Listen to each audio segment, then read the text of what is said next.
আয়াতকে অসংখ্য ধন্যবাদ অত্যন্ত সুন্দর করে করার জন্য। এখন আমি উদ্বোধনী ভাষণটি দিচ্ছি। আসসালামু আলাইকুম।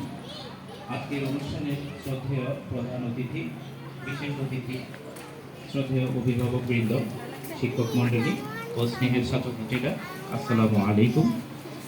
আশা করি সকলেই ভালো আছেন।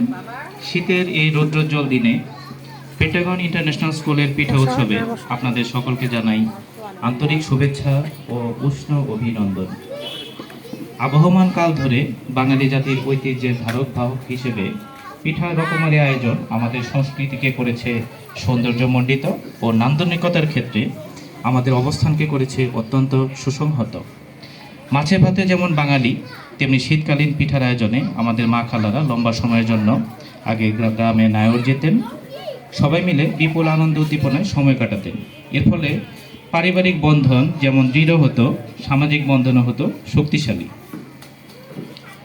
আমাদের সেই পূর্বের সোনালী যুগের স্মৃতি আনন্দ রোমন্থন করতে ও সুখানুভূতির কিছুটা ছোঁয়া দিতে আমাদের এই ক্ষুদ্র প্রয়াস আমাদের পাশে থেকে অদ্য অনুষ্ঠানকে সাফল্যমণ্ডিত